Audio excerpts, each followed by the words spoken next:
Today we shall start our new series, still under the theme Generational Impact. For the whole year 2026, we want all of us to have generational impact on two ways, two paths. One is biological, and second po yung ating network of relationship. We believe na ang buhay natin ay regalo ng Panginoon. At nais ng Panginoon natin magkaroon ng impact, hindi lang sa panahon natin habang buhay tayo, kundi maging sa panahon po na wala na tayo, naroon pa rin yung ating impact.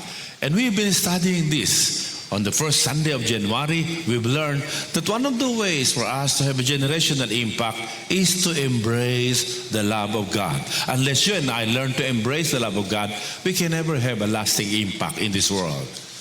Unless you and I feel the love of God, we can never have that generational impact. Lagi kulang, lagi kapos. Naranasan nyo na ba na kumain sa isang handaan na napakaraming kakainin? Na sobrang dami, excited ka. Kaya ang ginagawa mo, bawat subo mo, hindi mo nang halos ginunguya. Nilulunok mo na lamang. Meron ba gano'n, di ba? Nang pagkain mo, halos, ilan sa atin ang pagkumakain ay nginunguya ng gusto bago lunukin. Palagi ko konti lang. Ano po?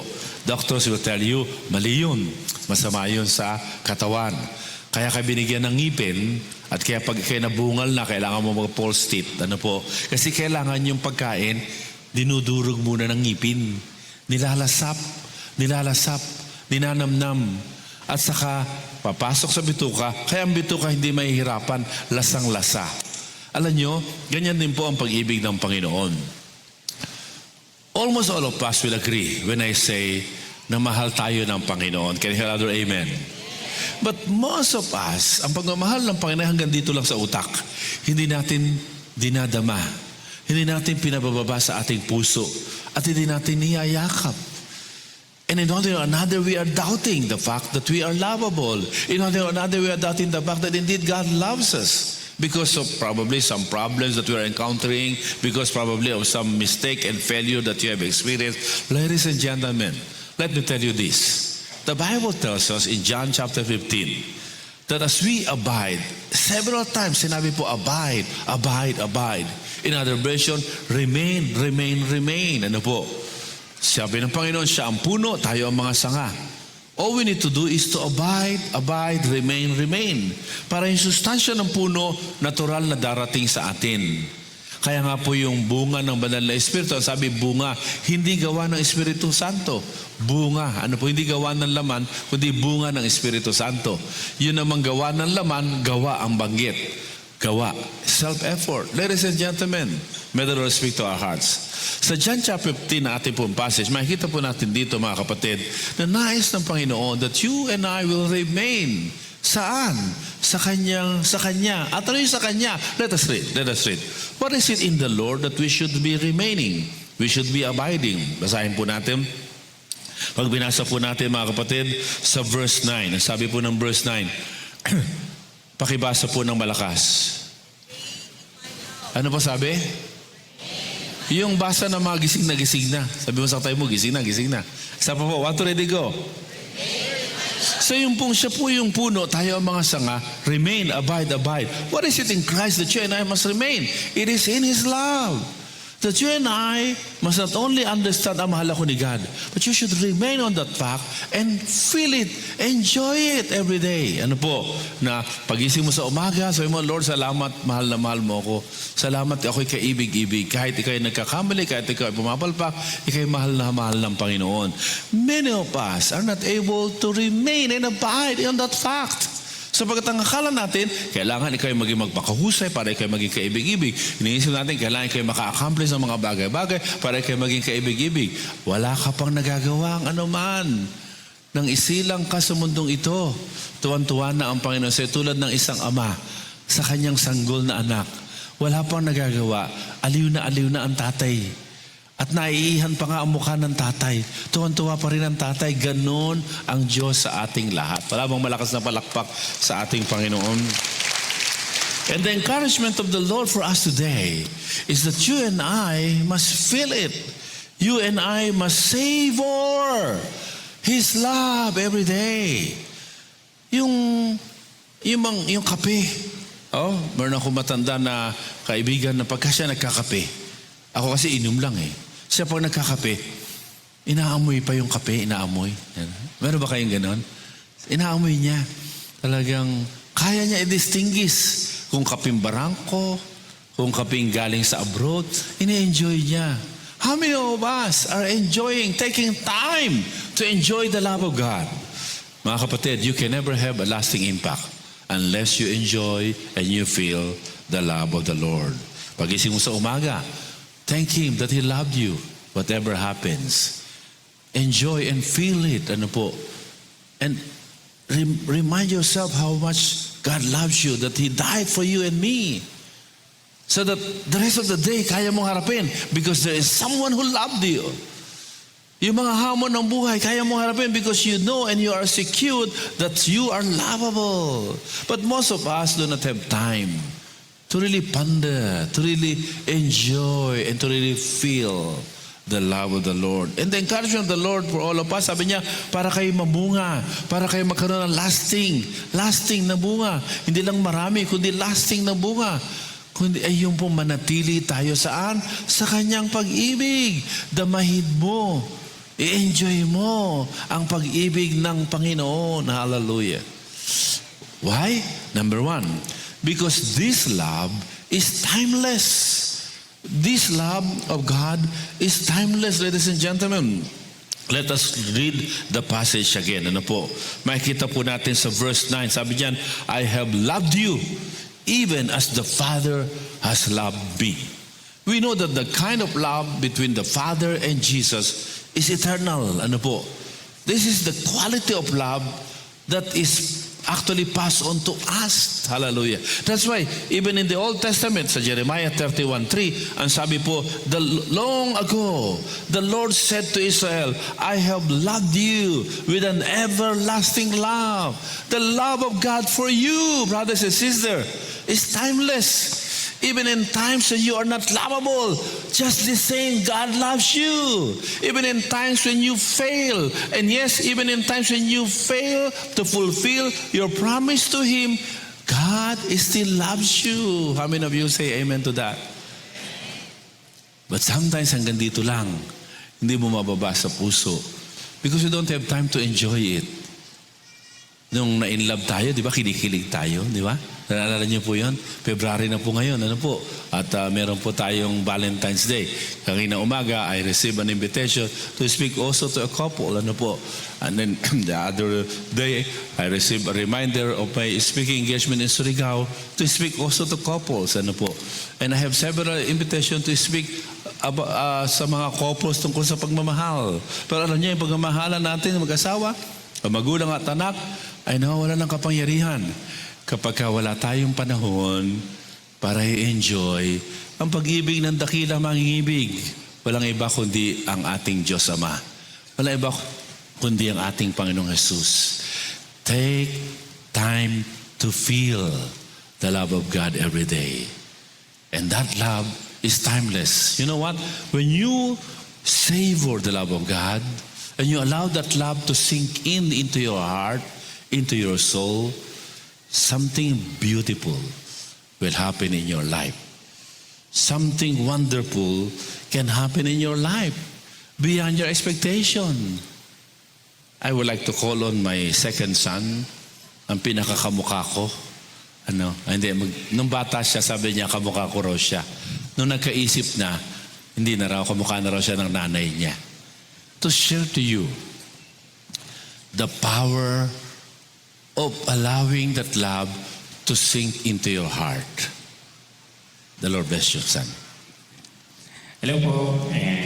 Ako po si Clarence David Demasing Milan. Anak po ako ng pastor. Yan po yung pastor. Yung bumaba. Growing up, I became too conscious of what people might say and even think about me. Nasa isip ko, takot ako na masira yung pangalan ng tatay ko. Yan.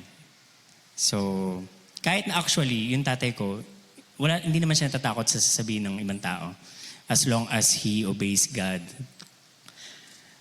Ayun. Pero ako, sobrang conscious ko talaga. Iniisip ko, ang tawag dito, ano kaya yung isipin nila? Pag ganito yung ginawa ko, ano yung sasabihin nila kay Papa, sasabihin nila sa pamilya ko, sabihin nila sa simbahan, yun. So, growing up, I became so hard on myself, saying lagi na dapat ganito ka, dapat ganyan, mali yung ginagawa mo. Sinasabi ko sa sarili ko.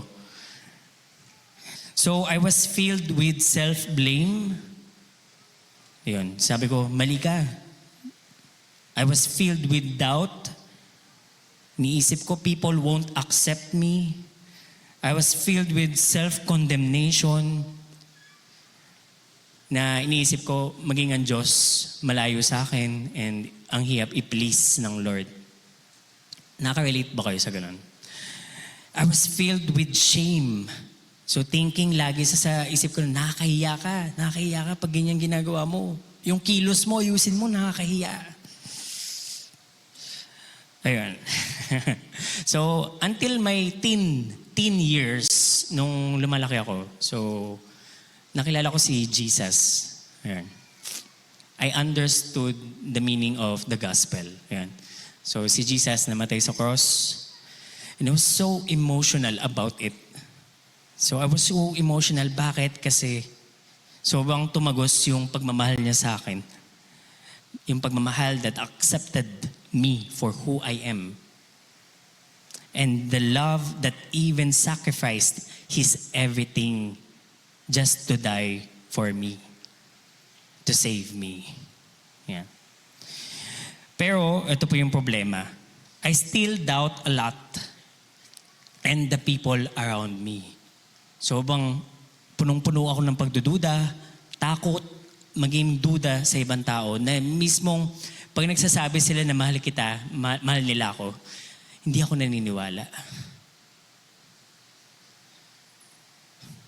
I was so restless inside. I want to be good. I want to be perfect. I want to be enough in the sight of others. In the sight of others. Deep inside, I was so afraid. I was also so afraid of judgment. Hindi lang judgment ng ibang tao, kundi naiisip ko din na nakaabang din ang pahusa lagi ng Lord sa akin. Meron akong ganun thinking na, halimbawa nakagawa ko ng kasalanan, ay mamalasin ako. Though, lagi ko sinasabi ng bata ako, hindi ako naniniwala sa malas. Pero, iniisip ko na papahusahan ako ng Lord dahil sa actions ko.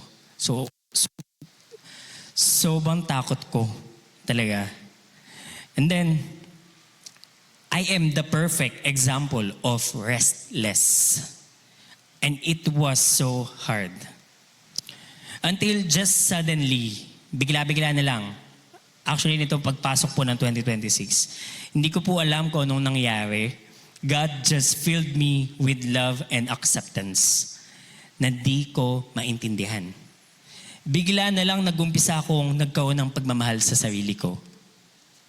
So bigla akong na-enjoy yung mga peculiarities or paano ba explain?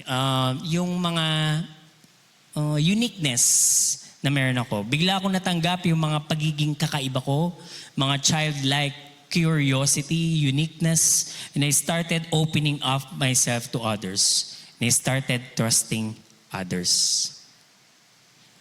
So bigla na lang, hindi ko po alam kung ano nangyari. Until God made me realize recently na God, kaya pala nangyari yun. Kasi God, I realized na God lives through the people around me. I began to realize yung, kinakabahan ako. Ayan, na-realize ko yung pagmamahal ng mga pastors and staff.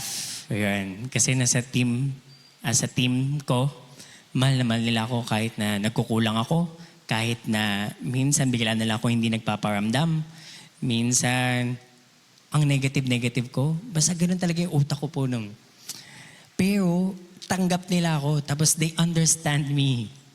Yeah. Yung father ko, yung mother ko, bigla ko na-realize na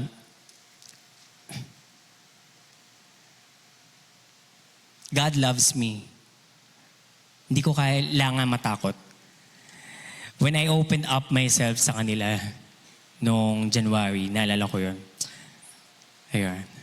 Tapos paging si Pastor TJ, si Ate Che, si Eunice, si Blessy, si Caleb, si Job, si Ate Che, yan. Tsaka yung mga kaibigan ko. Sobrang naamnaman ko na kahit anong tawag dito. But whenever I am angry, whenever I am not okay, I felt bad. Yeah. Pero when the timeless love of God sink into my heart and mind, I suddenly realized na okay lang pala. Yan. I am accepted unconditionally and I am loved unconditionally. Yan. And suddenly, I just found myself overcoming. Yan. So the lies and tendencies may come, but God's timeless love is saturating my heart. And so I thank God.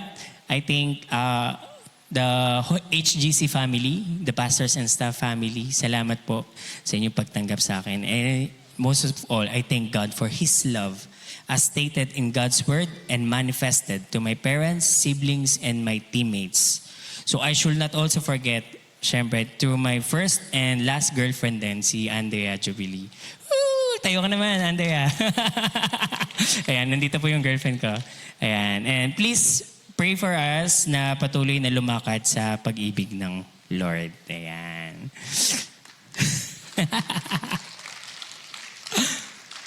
Ayan. Support, yan, praise God. Thank you for loving our son. Pwede ba? Dito sa... Yan. Let's pray for them. Ano po? Alam niyo po, we have been telling each other sa pamilya, sabi ng aking mga anak, the most Christ-like amongst them ay si Clarence. And yet, yung kanyang isipan, habang lumalaki siya, he felt na hindi siya worthy. Alam niyo yung kabalintunaan na yun, na naunawaan ng isip niya na mahal siya ni God, pero hindi niya na si savor, ano po. Pero since pandemic, when we started our smart family, he began to little bit realize. Pero ang tagal ng struggle po. Hanggang noong January 1, one of our prayers po sa amin pong hopes and dreams ay ma-overcome niya po yun. Ano po. At alam niyo, almost a week after si Pastor TJ samahan ko sa campus ministry at biglang sabi ni Clarence, sama ko. Sumama siya. Sabi naman ni Blessy, sabay na ako, uwi na rin ako. At habang nasa sasakyan, after pouring out his heart to us on January 1, sabi niya, something happened to me. The Lord did something to me, sabi niya. And so, gulat kami tatlo. Si Blessy po, pagod na, uwi na. Dapat bababa na. Sabi ni Blessy, hindi na ako bababa. Sasama na ako. I want to hear that. And he began to tell us how the love of God sink in sa kanyang puso and that he is able to overcome his usual struggle to blame himself, that he is no good, that whatever he does, parang unworthy siya. And we were so happy. And yet, we want to see kung totoo nga ba. And a week passed, another week passed, we have seen the power of the love of God when you began to allow it to sink into your heart. All I know about counseling I was helpless when I was journeying with my son. I didn't know what to do. All we needed is to entrust him to the Lord, that he would overcome. And we don't know how. Isang iglap. Isang iglap January 1 when he shared his heart to us. Suddenly, without us knowing, pinasbak ng Lord sa kanya yung mga nakaraan at yung pagmamahal ng mga tao sa kanyang paligid at yung aming pagmamahal na siyang instrumento ng pagmamahal ng Diyos. And I cannot help but to really rejoice because I really don't know what to do. And that is very emotional to all of us sa pamilya. Because we know that God entrusted him with a lot of talents also and giftings, but hindi makalabas yun dahil sa mga negative thoughts. I sent him to a seminar, a very expensive one that a friend of mine sponsored him. Nakatulong sa kanya pero bumabalik yung kanyang negative thoughts. Kaya po, sa Diyos namin po idinalangin and suddenly, it was when he felt the timeless love of God. I also thank the pastoral team because, Clarence was true na yung pagmamahal at acceptance. And of course, we want to thank Andrea for loving our son.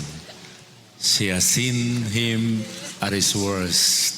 Kaya, Clarence, Ayan, so si Andrea po ay nakita niya, nakita po niya yung pinaka-worst ko, as in, sigaw po ako ng sigaw, ayan, tapos, hindi po talaga ako, maayos makausap. Pero, nakatawa po kasi ito pong babaeng tayo, yung tinanggap ako sa kung sino po ako. Ayan. Kaya I want to make this an altar moment, kagaya po ng sabi ni Pastor Art last time. So,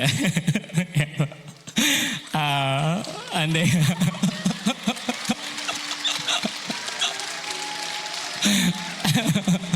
will you marry me?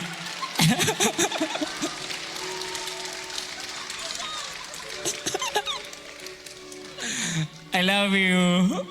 Thank you sa lahat ng effort mo para sa akin. Ayan, mahal mo ako. Kahit na mayap ako malin. Exactly what God has done for me. Thank you. So, ayun. So, dahil po sa pagmamahal na yun, nawala po yung shame.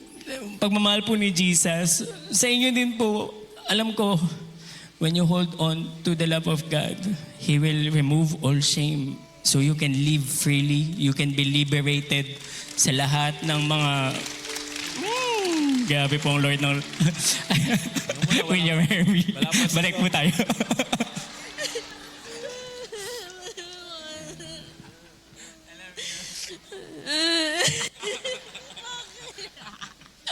Of course, yeah.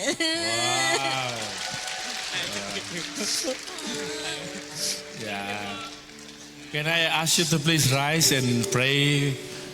Let us pray for our children. Ayan. Ayan. Praise God. Several times he attempted to propose pero may mga pangyayari. It so happened that the sermon today is about this. And sabi ko, maybe you need to honor God in what He has done. At sabi niya, pwede ba? Propose na rin ako. Kaya payagan na natin. Wala, nangyari na eh. Sige. So, let's pray for them.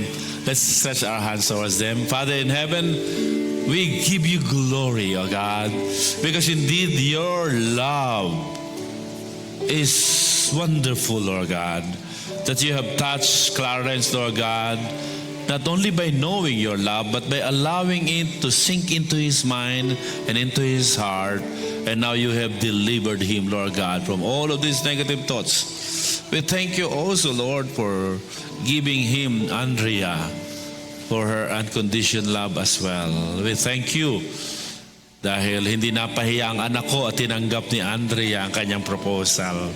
Pagpalaan niyo ang kanilang pagmamahalan, Panginoon, at ang pagmamahal mo ang mag-envelope sa kanila lagi. In Jesus' name, all God's people shout and say, Amen. Thank you, Andrea.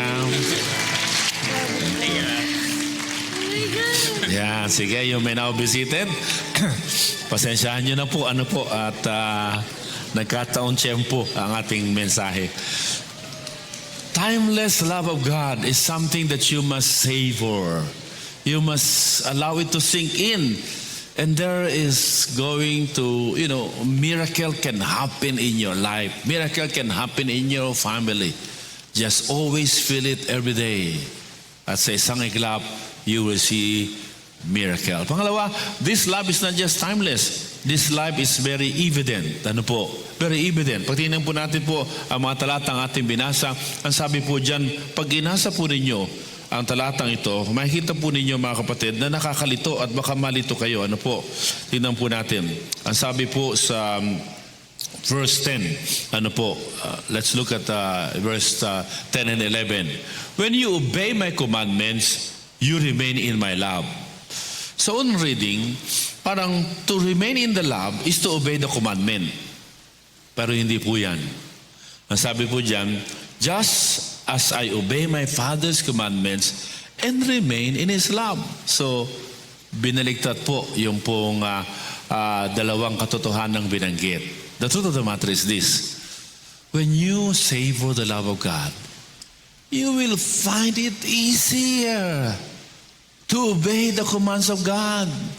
The commands of God will not be a burden to you anymore because that love is filling your heart. Kaya ang pagsunod sa Diyos ay hindi mabigat kung dinadama mo ang kanyang pagmamahal. Kagaya ni Clarence, he tried to overcome, sa kanyang mga self-effort, reading books, going, attending seminar, talagang trying to overcome by his self-effort until he has learned to rest on the Lord and in His love. And the miracle happened. Hallelujah. Mga kapatid, this love is evident. When you rest on His love, lalabas ito. And you will find it easier to follow the will of God, to obey His good plans sa buhay mo. That's the power of savoring the love of the Lord. That's why, ang sabi po ng Panginoon sa talatang ito, mga kapatid, remain in my love. And therefore, obey my commandment. Which means, it will manifest sa ating po mga buhay, mga kapatid, mga minamahal. Pati nga po yung sinasabi natin na pagkakaloob sa Panginoon. Sabi ng Biblia, God loves the cheerful giver. It's not difficult when you are living in that love relationship. Sa ating pong lakbaying booklet, sa page 22 and 23. At makikita po natin doon yung pong issue ng stewardship. Sa bago yung page na yan, yung pong tayo pinagkatiwalaan ng buhay na wala hanggan, ng talento, ng galing, we must become good steward. At sa page 22, tayo pinagkatiwalaan ng pinansyal. At dito, tinuturuan tayo na dapat mamuhay ng simple, mag-impok sa lupa, pero mag-impok din sa langit by learning to release. Return. Una, yung ating ikapo. Pangalawa, yung ating kaloob, more than our tithes. Pangatlo, yung ating po mga sacrificial giving. And one of those sacrificial giving is what we call first fruits offering. Ano po? That you and I committed to set aside yesterday or maybe today. You can make that pledge. Give God. Alam nyo, testimonies after testimonies are coming in. Sabi nga ni Pastor Art. Ano po? Na hindi pinag-uusapan yung amount, but the sacrificial giving. Alam nyo, yung balik ng Panginoon, grabe po. Katulad ni Abraham, nang hiningi ng Panginoon sa kanya si Isaac, he sacrificed. And nakita naman natin how God returned the favor. Mga kapatid, mga minamahal, sa 2 Corinthians chapter 9, verse 6 to 7, ang sabi, all of this should be done cheerfully, out of love. As sabi ni Apostle Paul din, it is the love of God that constrains me. It's nothing else. Dahil ramdam ko yung pagmamahal ng Diyos, yun ang nagtutulak sa akin na gawin ang paglilingkod. Yun ang nagtutulak para magsilbi, para ibigay ang lahat-lahat sa Panginoon na una nang nagbigay ng lahat-lahat niya para sa atin. Mga kapatid, mga minamahal, may the Lord speak to our hearts. when we allow that love to sink in, the things that you find it difficult to do, you will experience His empowerment. Kaya sabi po dyan ng Panginoon, I will no longer call you servants, I'll call you friends. Because it's the power of the love of God. May empower ka at hindi burden ang sundin ang kanyang kalooban. Pangatlo at panghuli, it is overflowing. It's not only evident, but it is overflowing. Dahil ini-enjoy mo pagmamahal ng Panginoon, magiging madali sa iyo na paapawin ito sa mga taong hindi kaibig-ibig. Mga tao sa paligid mo na hindi kaibig-ibig. You will find yourself loving the people who are difficult to love. Mga kapatid, mga minamahal, let us look at the verse. Ano po, sabi sa verse 11, yes, your joy will overflow. That's the key word, overflow. Everybody say overflow. Overflow na lang po. Pagmamahal sa asawa mo, pagmamahal sa anak mo, pagmamahal sa magulang mo, overflow na lang ng inyong love relationship ng ating Panginoon. That's why the Lord said, remain in me. That is to say, remain in my love.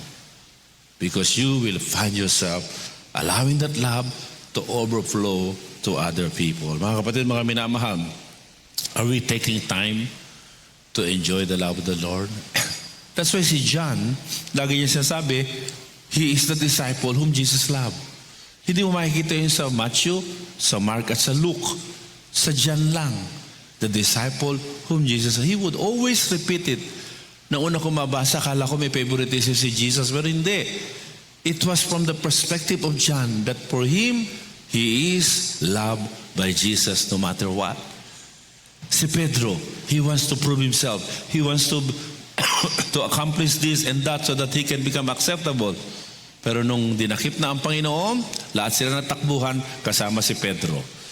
Pero si John, who was assured of the love of Jesus, was the only apostle who stayed by his side. That's the power of the love of the Lord. Kaya lang, we don't have time to allow it to sink in. We are not excited to read the Bible, the love story of God in the Bible, and we would see how much He loved us. Ang sabi ng Biblia, while you and I were yet sinners, God demonstrated His love for all of us. Christ died for all of us. Mga kapatid, mga minamahal, John also was the one who said in John chapter 14 verse 19, we love because He first loved us. Mga kapatid, mga minamahal, would you take time to savor the love of God? Would you take time to allow that love to feel in your mind and your heart? And no matter what people say, you will repeat the truth. I am lovable because I am loved by Jesus. Jesus was very clear in this passage. You did not choose me. I choose you. And He chose us even though we are disqualified. Wala bang palakpak sa Panginoon sa bagay na yun? Even though we failed Him. Kaya mga kapatid, the more you remind yourself how much love you are, the more you can bring out the best in you. Because you're assured of the love of God. But the more you try to, prove yourself, the more you try to be driven, nakakapagod. But when you learn to rest in this love of the Lord, miracle can happen in your life. Would you like to experience God's miracle because of His love? Take time to savor the love of God. Nais kong tawagin ang aking asawa na undas natin. Siya ho may kasalanan eh. Kaya ho si Clarence ay lumaki na merong negative thoughts sa kanyang isipan. Sapagat siya rin po ay ganoon po nang kami maging mag-asawa. But she also experienced the same power of God's love. That's why, alam niyo, siya ay weakling. Siya po ay pinakamahina sa kanyang magkakapatid nung araw. At sinabi nga ng tatay niya sa akin, talaga bang papakasalan mo sa ang anak ko? Opo. Para sabihin ko sa iyo, sa lahat ng 6 kong anak, yan ang mahirap spellingin. Sa loob-loob ko, mahina naman ako sa spelling. Okay lang po. Kala ko dinidiscourage lang ako. Pero yung pala totoo. Kaya nung kami kinasal, ang hirap pala talaga dahil nga po, ang dami niyang negative thoughts. At yun po ang nakuha ni Clarence. Ano po? But just like her, thank God, Clarence was also delivered. Not by any self-effort, but by the love of the Lord. Kaya, would you also share the love of God in you? Goodness. I'm so overwhelmed sa ginawa ng Panginoon sa aking anak. Alam niyo ho, isa yata sa pinakamahirap kalaban ay yung pong isip, yung sarili mo. And for many years sa buhay ko ay napaniwala ko sa sarili ko na wala akong halaga. Napaniwala ko sa sarili ko na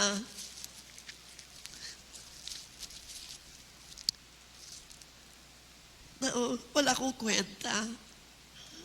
Nung akala ko ay pag may mas magaling sa akin ay iiwanan ako dahil sa akin naging karanasan nung bata pa ako. Napaniwala ako na pwede akong iwanan, palitan kapag may dumating na mas magaling. And I got paranoid. I was declared and diagnosed to be praning. Lukarin po. Paggabi po, talagang pinapaamin ko po siya.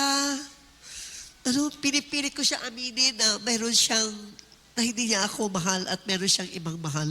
And it was so difficult. Kahit hindi ko matatanggap, kahit pagpatay niya pa ako, kahit anong gawin niya, hindi ko matanggap na ako ay kaibig-ibig dahil sa maling pag-iisip ko. And kagaya po ni Clarence, kinatagpo po ako ng Panginoon. Umiiyak po ako, lumuluhod ako dahil sa hirap ng damdamin ng sobrang insecurities, sobrang pagdududa. But the Lord has encountered me, isang madaling araw, inihiling ko sa Panginoon na palayain niya ako sa pagiging mainggitin, insecure, and sobrang pagsiselos. But the Lord heard me, isang madaling araw, parang yung mata ko ay nabuksan, yung spiritual eyes ko nabuksan, at pinakita niya sa akin na I must be lovable kasi pinag-alayan niya ako ng buhay niya. Pinili niya yung mabatay, ibigay ang kanyang buhay para sa akin. And nabuksan ang mata ko at nung oras din yun, wala akong ginawa kundi magpasalamat sa pagmamahal niya. And I began to appreciate yung pagmamahal din ng mga magulang ko, ng asawa ko.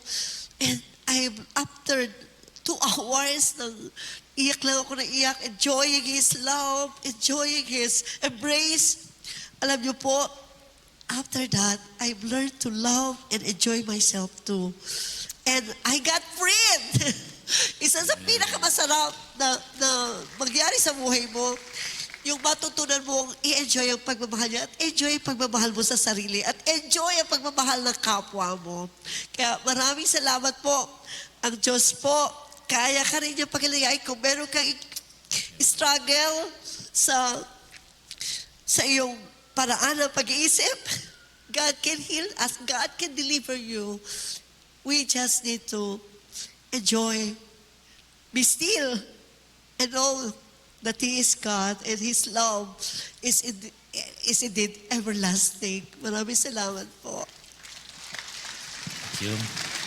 And after that, the family was surprised because she was able to pioneer their family school. And all the other businesses ng tatay niya, nawala na, pero yung kanyang itinayo ay nagpapatuloy. Something that was unthinkable to happen. But they were surprised. God used her to provide for their family with that business.